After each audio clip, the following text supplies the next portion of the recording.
Hello, good morning, students. Our today's teaching topic is relating to solve chapter third. Chapter third, some most important question answer. Chapter third, first flight, class 10th. Two stories about flying. Dear students, you know that इस chapter में दो story है और दो story है और दोनों अलग अलग स्टोरी है और उन दोनों स्टोरी के बारे में हम जो है 10 क्वेश्चन सॉल्व करेंगे। 10 मोस्ट इम्पॉर्टेंट क्वेश्चन सॉल्व करेंगे जो कि मल्टीपल टाइप रहेंगे, अल्टरनेटिव क्वेश्चन रहेंगे, विकल्प टाइप के क्वेश्चंस आंसर रहेंगे। आप जानते हैं आपकी पहली स्टोरी है हिज फर्स्ट फ्लाइट, जिसमें एक सीगल रहती है, दो सीगल रहते हैं, उसके माता पिता रहते हैं, 2 भाई और 1 बहन रहती है। वो सब जो है उड़ने के लिए तैयार रहते हैं, उन्हें उड़ना आता है, उनके माता पिता उसे उड़ना सिखाते हैं।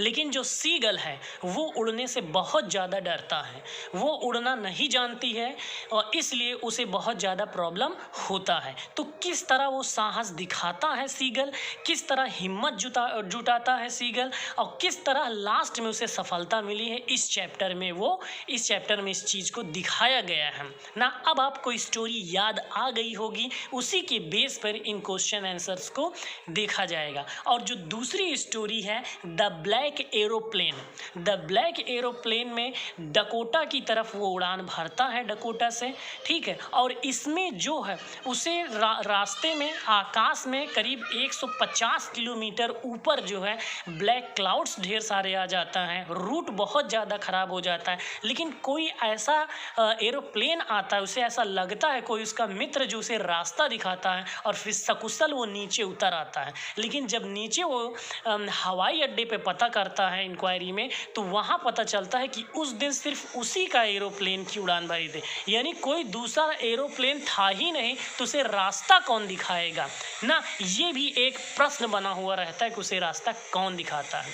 तो डियर स्टूडेंट, आपको chapter third first flies book के 2 स्टोरीज अबाउट फ्लाइंग, 2 स्टोरी है जो दोनों ही उड़ने से संबंधित है। दोनों की बहुत ही संक्षिप्त में मैंने कहानी बताई ताकि आपको दोबारा याद हो जाए और आराम से इसे आप सॉल्व कर सकते हैं।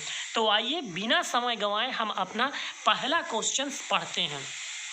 क्वेश्चन क्या है? How did his mother earn him to take the dive, यानी उसकी जो मदर है, किसकी मदर? सीगल की जो मदर है, उसे किस तरह वो यहाँ ल्यूर वर्ड लिखा है, इसका करेक्ट प्रोनाउंसिएशन और है, इसका मतलब होता है कि लुभाना या फिर आकर्षण देना। तो उसे किस प्रकार आकर्षण देती है उसकी मदर, यानी ऐसा क्या चीज़ पेश करती है, ऐसा क्या चीज़ का लालच देती है जिससे उसे लेने के लिए वो डाइव करे यानी उड़ान भरना शुरू कर दे। तो वो कौन सी चीज़ रहती है? बाई टॉन्टिंग हिम, उसे डांट कर, बाई अनब्रीडिंग हिम या फिर बाई थ्रेटनिंग हिम, उसे डरा कर, या फिर by a piece of the fish, या फिर उसे फिश के एक टुकड़े का लालच देकर उसे उड़ने के लिए प्रोत्साहित करती है। तो कौन सा इसका आंसर है डियर स्टूडेंट्स? इसका आंसर है क्वेश्चन नंबर फर्स्ट का आंसर डी नंबर है। उसे लालच देती है by a piece of the fish के एक टुकड़े को दिखा करके उसे लालच देती है ताकि वह उड़ना सीख जाए, उसे उड़ना आने लगे। क्वेश्चन नंबर सेकंड क्या कह रहा है? How much time did the young seagull spend alone on the ledge का मतलब यहाँ पर होता है सीधी, लेज का मतलब यहाँ पर होता है किनारा या फिर कगार। जिस चट्टान पर वो बैठा रहता है सीगल, उसके किनारे वो खड़ा रहता है। लेज मतलब किनारा या फिर लेज का मतलब कगार पर खड़ा रहता है, वहीं से वो उड़ने के लिए तैयार रहता है। तो क्वेश्चन का मतलब क्या है? उस किनारे, उस कगार पर, चट्टान के किनारे कगार पर जो सीगल है वो कितना समय अकेले व्यतीत करता है। अच्छा, अकेले क्यों रहता है? क्योंकि उसके माता पिता, उसके दोनों भाई और बहन जो है पहले ही उड़ जाते हैं और वो डर की वजह से उड़ नहीं पाता है, तो अकेले रह जाता है। तो अकेला कितने समय तक वो रहता है? तो 12 आवर्स, 36 आवर्स, 24 आवर्स, 48 आवर्स। तो डियर स्टूडेंट्स, आप गेस करेंगे कितनी देर तक वो रहता है। तो इसका क्वेश्चन नंबर सेकेंड का ऑप्शन बी है। ऑप्शन बी 24 आवर्स तक वो अकेला रहता है। Question number third, why could the young seagull not fly for the long. ना, जो यंग सीगल है वो अधिक लंबे समय तक उड़ नहीं पाता है और फिर जो है वो बैठ जाता है। ऐसा क्यों होता है, ऐसा क्यों वो नहीं कर सकता है। यहाँ पर कहने का मतलब कि अब उसे यंग सीगल को उड़ना आ जाता है, लेकिन जब वो अपनी पहली उड़ान भरता है तो ज़्यादा लंबी पहली उड़ान नहीं भर पाता। उसका रीज़न क्या है, किस वजह से? हिज विंग्स वर वीक, उसके विंग्स कमज़ोर हो गए थे। He was afraid of flying for long, वो लंबी उड़ान के लिए डरने लगा था। He was tired and weak with hunger, भूख की वजह से वो थका हुआ था या बहुत कमज़ोर था। He wanted to dive into the sea, या फिर वो सी पर जो है डाइव करना चाहता था। तो डियर स्टूडेंट, इसका आंसर आप करिए, इसका क्या आंसर होगा, किस वजह से वो लंबी उड़ान नहीं भर पाया था। तो इसका जो आंसर है वो क्वेश्चन नंबर थर्ड है। क्वेश्चन नंबर थर्ड का आंसर सी है। भूख की ये वजह से वो कमज़ोर हो गया था और थक गया था, इसलिए वो लंबी उड़ान नहीं भर पाया था। अब यहाँ पर क्वेश्चन नंबर 4 है। 4 क्या कह रहा है? What was the author's flight route. अब ये चैप्टर थर्ड का ये सेकंड पार्ट है, द ब्लैक एरोप्लेन। इसमें पूछ रहा है कि जो ऑथर्स फ्लाइट को उड़ा रहा था उसका रूट क्या था। उसका रूट क्या था? Over France back to England, over England back to France, over Paris back to England, over England back to Paris. Dear student, यदि आपने अपने चैप्टर को डिटेल पढ़ा है, डीप स्टडी की है, तभी इस तरह की क्वेश्चंस के आंसर आप कर पाएंगे। अगर 10 में से 10 क्वेश्चंस के आंसर अभी आप नहीं कर पा रहे चैप्टर पढ़ने के बाद भी, तो डेफिनेटली कम से कम 8 तो आना ही चाहिए। तो डेफिनेटली आपको पढ़ने की बहुत ज़्यादा ज़रूरत है, अदरवाइज़ आप अच्छे नंबर अर्न नहीं कर पाएंगे।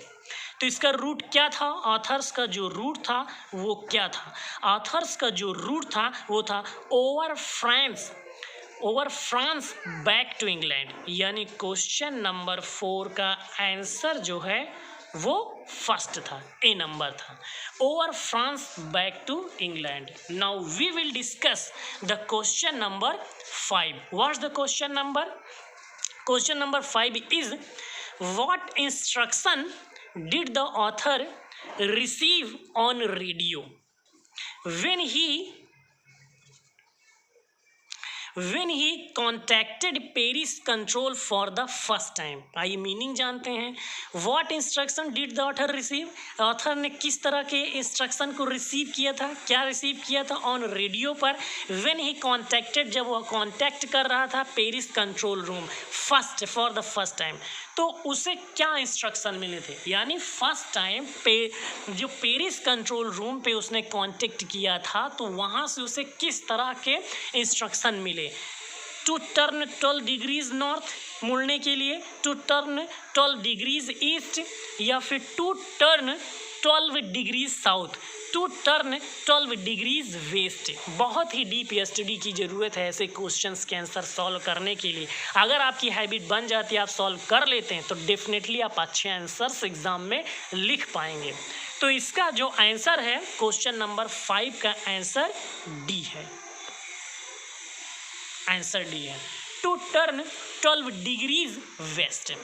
Question number 6, what was the author looking forward to. Author आगे की तरफ क्या देख रहा था? तो बीइंग विद हिज मतलब आगे की तरफ जाते हुए, फॉरवर्ड टू आगे की तरफ जाते हुए दिखाई दे रहा था। किस लिए? बीइंग विद हिज फ्रेंड्स, अपने फ्रेंड्स के साथ, बीइंग विद हिज रिलेटिव्स के साथ होकर के, being with his family, being at his office. Dear students, आप जानते हैं कि वो शाम का नाश्ता अपने घर में करना चाहता था अपने परिवार के साथ, इसलिए वो आगे की तरफ बढ़ते हुए दिख रहा था। तो इसका जो आंसर होगा क्वेश्चन नंबर 6 का आंसर डी होगा। क्वेश्चन नंबर 6 का आंसर डी होगा, बीइंग सॉरी, इसमें मिस्टेक हो गई। क्वेश्चन नंबर 6 का आंसर बी नंबर होगा, B, being with his family, ये सही है। यहाँ पर बाय मिस्टेक लिख गया है, ये सही नहीं है, तो बी नंबर सही होगा, being with his family. Now we will discuss question number 7। What's the question number 7? The question number 7 is how far was the author from Paris when he saw the storm clouds? जब author ने storm clouds को देखा था तो वो from Paris, Paris से वो कितनी ऊंचाई पर था? हाउ फॉर यानी कितनी दूर था। How for was the author from Paris, author जो है पेरिस से कितनी दूरी पर था जब उसने स्टॉर्म क्लाउड्स को देखा था? About 180 kilometres, about 200 kilometres, about 170 kilometres, about 150 kilometres. Dear students, this questions answer is question number D, को आंसर नंबर डी, यानी क्वेश्चन नंबर 7 का जो आंसर है वो डी है, और उसका आंसर क्या है? About 150 kilometres. Now we will discuss question number 8. What's the question number 8? The question number 8 is what was the color of the aeroplane which helped the author? Aeroplane का colour क्या था जिसने author को help की थी? अच्छा, aeroplane ने author की कैसे हेल्प? उसे एक रास्ता दिखाया था जिसकी वजह से ऑथर जो है नीचे उतर पाया था। हालांकि जब उसने पता किया तो कोई भी एरोप्लेन उस दिन उड़ान नहीं भर पाई थी, तो वो कलर था ब्लैक कलर, यानी क्वेश्चन नंबर 8 का आंसर ए है। Now we will discuss question number 9, last two second. How many brothers did young seagull have? अभी मैंने जब आपको एक्सप्लेन किया था चैप्टर्स ना, तो उसमें भी मैंने बताया था कि कौन है। हाउ मैनी ब्रदर्स, कितने भाई थे यंग सीगल के पास ना? तो यंग सीगल के पास 2 भाई थे और 1 बहन थी, तो यहाँ पर आंसर नंबर बी हो गया, यानी क्वेश्चन नंबर 9 का answer B is correct hair.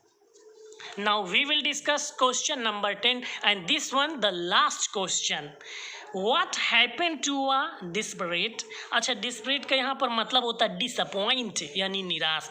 Think to the young seagull, ऐसी क्या चीज़ थी जिसकी वजह से जो है वो डिस्परेट हो रही थी, वो निराश हो रहा था, यंग सीगल निराश हो रहा था। व्हाट अपीयर्ड, ऐसी क्या चीज़ जो है उभर कर रहा थी जिसकी वजह से वो निराश हो रहा था? To eat a raw fish, no not correct. To see his young his mother flying, no not correct.